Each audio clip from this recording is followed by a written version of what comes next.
What's up, everyone? Marc Lobliner, CEO, MTS Nutrition, Chief Marketing Officer, TigerFitness.com, creator of the Outright Bar, and partner in the Ambrosia Collective.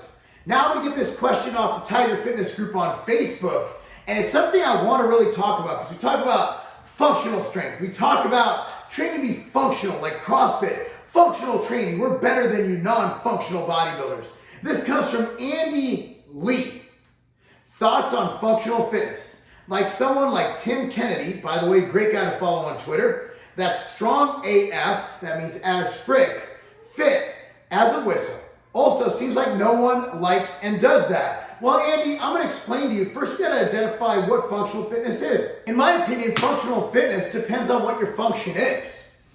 If you're a power lifter, functional fitness would mean becoming more efficient, proficient, and strong in the squat, the deadlift, and the bench press. If I'm a bodybuilder, functional strength means being able to build more muscle so when I pose, I have better muscle. If I'm a MMA fighter, functional strength means I'm able to execute punches, kicks, and strikes and grappling better than I was before. Functional fitness depends on what your function is and what your goals are. For most of Americans, our goal is to lose fat and build muscle. Not all of us are going to grapple. Not all of us are going to strike a heavy bag. Not all of us are going to scale a building like a firefighter. There are different degrees of functional fitness. Now, is functional fitness good? Yes, it keeps you fit. It's very cardiovascular intensive, but it will induce some hypertrophy or muscle growth. However, if your goal is to look a certain way, you do want to overload your muscle. The problem with functional fitness, it's really hard to overload your muscle. And that's where training with weights and all that, it comes into play. A lot of these functional guys will do calisthenics, which is body weight. You can only really go up in repetition or volume. You can't really increase the weight if you're out in the middle of the beach doing pull-ups on a bar or muscle-ups. You can't really do any of that. Now, what you can do is control your diet, and you can exercise and do resistance as you might with functional fitness. However, I think the term functional is misused. A lot of the guys say, oh man, I just train for functional strength. Well, last time I checked, when I helped my neighbor move a couch into their upstairs, I deadlift. I don't do CrossFit. I don't do functional training right now. I do go to the park and play with my kids. I'm probably more functional than most bodybuilders in my status. However, I was still able to lift that furniture. Like all of these lifts, every training is functional. However, it's called training for specificity. Now, if you're training for specificity, that means that you train for your event.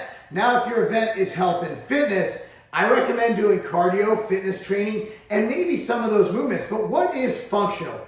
Is standing on a Bosu ball doing a squat into a curl, is that functional? Is a one-leg handstand functional? We need to actually identify what functional fitness is. In my opinion, all fitness is functional.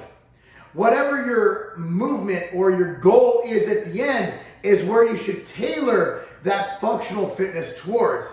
So let's not get caught up in all this stuff. If you enjoy weight training and cardio, then you can do a more traditional bodybuilding split. If you enjoy lifting heavy weights for lower reps, maybe powerlifting's for you. If you like running on the beach with a vest on and stopping at every pull-up station aside the beach and doing pull-ups, stopping doing push-ups, maybe this functional training is for you. However, what we are all looking at, is that most people are fat, most people are out of shape, and that's the reason this pandemic hit us so hard.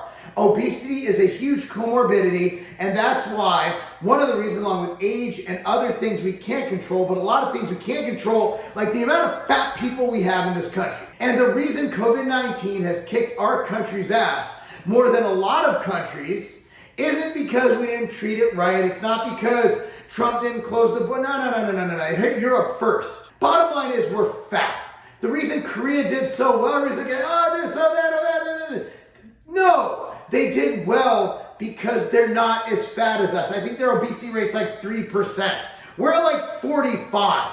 So let's not focus on functional fitness. If you want to gain muscle and lose fat, Your best bet is a split routine, whether it's upper or lower, whether it's full body, whatever, utilizing progressive overload and increasing volume and or reps and or intensity and or load, and doing cardiovascular activity alongside diet to decrease body fat. If your goal is to climb on buildings, you want to do moves that will make you more efficient at climbing buildings. If your goal is to be a CrossFit athlete, then you want to do CrossFit movement and CrossFit activities that will be replicated in CrossFit. If you're a football player, you want to focus on strength training as well as training that forces or helps you generate power onto the field, helps you generate power into a tackle, helps you get low, helps you drive, those kind of things. I'm not worried about that because I'm not tackling anybody. However, if you combine that training in the weight room and you focus on those lifts, those hex bar deadlifts, those power shrugs or partial snatches, that's what get you there. So my opinion is people don't do the functional training because we really don't know what the hell it is. Every training is functional. Standing up is functional. Sitting down is functional. What you are doing is training for specificity. Define your goal, pick your method. And if you like what Tim does, he's a good guy. I recommend you do it. Anyway, guys, that's my answer. Hopefully I hit it dead on the head. Dead on the nail on the head. I hit the nail on the head. If I didn't, then my bad, I tried. Anyway, I'm Marc Lobliner. That's not a game.